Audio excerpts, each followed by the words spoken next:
అండి, welcome to royal Nandagopal Reddy classes. ఇక్కడ మనము ప్రత్యక్షంగా ఇక్కడ చూడండి, ప్యారిస్ ఒలింపిక్స్ ఈ రోజు కరెంట్ అఫైర్స్ లో భాగంగా ప్యారిస్ ఒలింపిక్స్ గురించి చెప్పడం జరిగింది. ప్యారిస్ ఒలింపిక్స్ అనేది 2024 లో జరగబోతున్నాయి. ఇది ప్యారిస్ లో జరగబోతున్నాయి. మరి ప్యారిస్ లో జరగబోతున్నాయి కాబట్టి వీటి ప్యారిస్ ఒలింపిక్స్ అంటారు. కానీ ఇది ప్యారిస్ లో ఇది మూడవ ఒలింపిక్స్. అంటే మూడవ ఒలింపిక్స్ అంటే గతంలో ఎప్పుడు జరిగినాయి?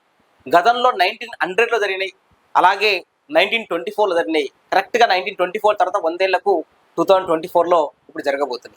అయితే జనరల్ గా ఒక ఒలింపిక్ జరిగినప్పుడు ఆ ఒలింపిక్స్ కి ఒక టీం ఉంటుంది. ఆ టీం కి సంబంధించి ప్రారంభోత్సవ కార్యక్రమంలో, ముగింపోత్సవ కార్యక్రమంలో ఆ పతాకదారులని కొంతమందిని ఎంపిక చేస్తారు. అది ఆ దేశం యొక్క టీం తరపున ఎంపిక చేస్తారు.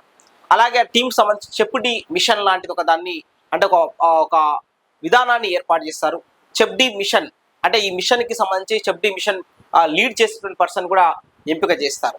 అయితే ఇందులో భాగంగానే మనకు రీసెంట్గా ఇక్కడ గమనించాల్సిన థింగ్ ఏంటంటే, మనకు అనౌన్స్మెంట్ చేశారు, భారతదేశం పంపించబోతున్నటువంటి టీంకి ప్రారంభోత్సవంలో నేతృత్వం వహించేటటువంటి అవకాశం ఇద్దరు కలిగింది. ఆ ఇద్దరు కూడా Achanta Sharath Kamal table tennis player అండి. అలాగే నెక్స్ట్ పివి సింధు గారు బ్యాడ్మింటన్ ప్లేయర్. వీళ్ళిద్దరూ కూడా భారత టీంకి ఏం చేస్తున్నారంటే, ప్రారంభోత్సవంలో వీరు ఇద్దరు కూడా భారత టీంని లీడ్ చేయబోతున్నారు. మరి ఈ మిషన్ కి ఎవరిని ఎంపిక చేశారు అంటే, వారి పేరే గగన్ నారంగ్ అని చెప్పొచ్చండి. ఈ గగన్ నారంగ్ అటువంటి పర్సన్ భారత యొక్క ఓవరాల్ ప్యారిస్ ఒలింపిక్స్ టీమ్ కి ఇతను చెప్పుడి మిషన్ గా వీరు ఎంపికారు. వీరు షూటర్. గతంలో వీరికి కాంస్య మెడల్ కూడా రావడం జరిగింది. అలాగే పివి సింధు గారికి కూడా రజత మెడల్ కూడా రావడం జరిగింది. ఇక్కడ శరత్ కమల్ కి ఇంకా టీటీలో ఎటువంటి ఒలింపిక్స్ ఎటువంటి మెడల్ రాలేదు. But is a proved person అనమాట. ఇతను అంతర్జాతీయ టేబుల్ టెన్నిస్ ఛాంపియన్షిప్ లో కూడా గెలవడం జరిగింది. అయితే ఈ పివి సింధు అనే ఆమె నేతృత్వం వహించడం ద్వారా ఒక ముఖ్యమైనటువంటి పాయింట్ గుర్తుపెట్టుకోవాలి. ఇక్కడ గుర్తుపెట్టాల్సిన అంశం ఏంటంటే, ఈ పివి సింధు భారత ఒలింపిక్ టీం కి ప్రారంభోత్సవ కార్యక్రమంలో మన టీంకి నేతృత్వం వహించడం ద్వారా ఈమె మన భారతదేశ ప్యారిస్ ఒలింపిక్స్ లో పాల్గొంటున్న టీంకి నేతృత్వం వహిస్తున్నటువంటి వారిలో ఈమె 4వ మహిళగా మనం చెప్పుకోవచ్చు. అంటే ప్యారిస్ ఒలింపిక్స్ కి నేతృత్వం వచ్చింది. గతంలో మనం అబ్జర్వ్ చేసినట్లయితే, గతంలో షైనీ విల్సన్ అంటే ఆమె 1992లో బార్సిలోనా ఒలింపిక్స్ జరిగినప్పుడు భారత టీంకి నేతృత్వం వహించింది. అలాగే 2004లో అంజుబీ జార్జ్ అంటే ఆమె అథ్లెట్, ఈమె కూడా భారత టీంకి నేతృత్వం వహించింది.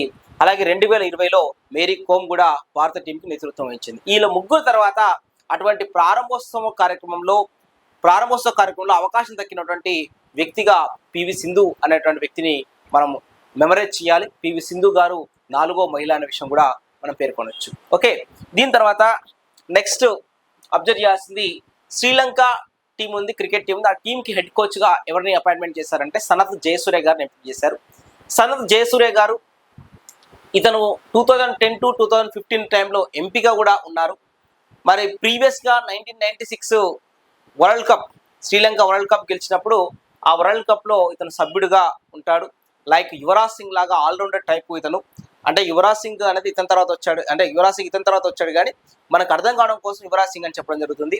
యువరాజ్ సింగ్ లాంటి విధంగా ఆల్రౌండర్ పర్ఫార్మెన్స్ అని ఇతను కనబరుస్తాడు సనత్ జయసూర్య. మరి 2010 to 2015 ఇతను ఎంపీగా ఉన్నాడు. ప్రజెంట్ శ్రీలంక టీం హెడ్ కోచ్గా ఇతను మారబోతున్నాడు. మనకు రీసెంట్గా కూడా గౌతమ్ గంభీర్ ఢిల్లీలో ఎంపీగా ఉన్నారు. ఇప్పుడు నెక్స్ట్ భారత క్రికెట్ జట్టుకు కోచ్గా కూడా త్వరలో మారబోతున్నాను వార్తలు రావడం జరుగుతుంది. ఇంకా అఫీషియల్గా ఇంకా ప్రకటన రాలేదు.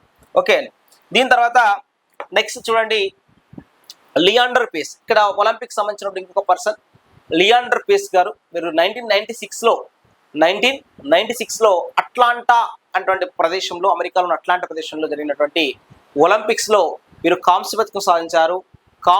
1996లో వీరు ఒలింపిక్స్లో టెన్నిస్లో వీరు కాంస్య పథకం సాధించారు. అంతేకాకుండా 18 సార్లు గ్రాండ్ స్లామ్స్ టైటిల్స్ కూడా వీరు గెలుపొందారు. అంటే 18 సార్లు అందులో మిక్స్డ్ డబుల్స్ ఉంటాయి, మెన్ డబుల్స్ ఉంటాయి. ఓకే, సింగిల్స్ లెక్క రాలేదు, కానీ ఇక్కడ మెన్ డబుల్స్, మిక్స్డ్ డబుల్స్ ఇటువంటి వాటిల్లో రావడం జరిగింది. లియాండర్ పేస్ అటువంటి వ్యక్తి, వీరు మనకు భారత టెన్నిస్ స్టార్. వీరి యొక్క సేవల్ని గుర్తించి ఇటీవల హాల్ ఆఫ్ ఫేమ్ అనేది టెన్నిస్ వాళ్ళలో ఉన్నటువంటి గొప్ప గొప్ప వాళ్ళని 274 ప్లేయర్స్ కలిసి హాల్ ఆఫ్ ఫేమ్ అనేది ఒకటి ఏర్పాటు చేశారు. ఆ 274 మందిలో చోటు దక్కించుకున్నటువంటి మన భారత దిగ్గజ టెన్నిస్ ఆటగాడు లియాండర్ పేస్. మనకు 34 మందికి కార్పొరేషన్ చైర్మన్గా కూడా ఇటీవల అపాయింట్మెంట్ చేశారండి. ఇది ఆల్రెడీ 2024 మార్చిలోనే అపాయింట్మెంట్ అయినప్పటికీ రీసెంట్గా మళ్ళొకసారి విడుదల చేశారు. ఇందులో భాగంగా ఎస్ అన్వేష్ రెడ్డి గారు తెలంగాణ విత్తనాభివృద్ధి సంస్థ, కాసుల బాలరాజు గారు ఆగ్రోస్, జంగా రాఘవరెడ్డి గారు ఆయిల్ ఫెడ్ కార్పొరేషన్, అలాగే మానాల మోహన్ రెడ్డి గారు రాష్ట్ర యూనియన్ అంటే సహకార యూనియన్ సంబంధించి వీరు, అలాగే రాయల నాగేశ్వరరావు గారు గిడ్డంగుల సంస్థ, జ్ఞానేశ్వర్ ముదిరాజ్ గారు ముదిరాజ్ సహకార సంఘాల సంస్థ, మెట్టు సాయి కుమార్ గారు వీరు మత్స్య సహకార సంఘాల సమాఖ్య, మహమ్మద్ రియాజ్ గ్రంథాలయ పరిషత్ చైర్మన్, పోదెం వీరయ్య అటవీ అభివృద్ధి సంస్థ chairman, Kalva Sujatha Arya Vysya corporation, R Gurunath Reddy police housing development corporation, N Giridhar Reddy SETWIN, Janak Prasad కనీస వేతనాల సలహా మండలి, ఎం విజయబాబు నీటిపారుదల అభివృద్ధి సంస్థ, ఎన్ సత్యనారాయణ హస్తకళల అభివృద్ధి సంస్థ చైర్మన్, అనిల్ ఈరపత్రి ఖనిజాభివృద్ధి సంస్థ chairman, T Nirmala Jaggareddy TGIIC, Anitha Prakash Reddy trade promotion corporation, Manne Satish Kumar technology services అభివృద్ధి సంస్థ చైర్మన్, ఎంఏ జబ్బార్ మైనారిటీ ఆర్థిక సంస్థ చైర్మన్, జరిపేటి జైపాల్ అత్యంత వెనుకబడిన వర్గాల అభివృద్ధి సంస్థ చైర్మన్, కొట్నాక తిరుపతి గిరిజన cooperative finance development corporation, Bellaiah Naik ST cooperative finance development corporation, Nuthi Srikanth వీరు BC cooperative finance corporation, N Preetham SC cooperative development corporation, Punjala Alaikya సంగీత నాటక academy, K Sivasenareddy sports authority, Muthineni Veeraiah Varma వికలాంగుల సహకార అభివృద్ధి సంస్థ చైర్మన్, బండ్రు శోభారాణి మహిళా సహకార అభివృద్ధి సంస్థ chairman, MA Faheem Telangana foods, Patel Ramesh Reddy tourism development, Malreddy Ramreddy road అభివృద్ధి సంస్థ, E Venkatramreddy Kakatiya urban development authority, K Narender Reddy Satavahana urban development authority, Chella Narasimhareddy urban finance మౌలిక సదుపాయాల అభివృద్ధి సంస్థ చైర్మన్. ఒకండి వీళ్ళందరూ కూడా ఇటీవల అపాయింట్మెంట్ అయ్యారు. వీళ్ళ గురించి ఎగ్జామ్ పాయింట్ ఆఫ్ లో ఖచ్చితంగా ఎలా అడుగుతారంటే మ్యాచ్ ద ఫాలోయింగ్ అడిగే అవకాశం ఉంటుంది. Okay, thank you. ఈరోజు కరెంట్ అఫైర్స్.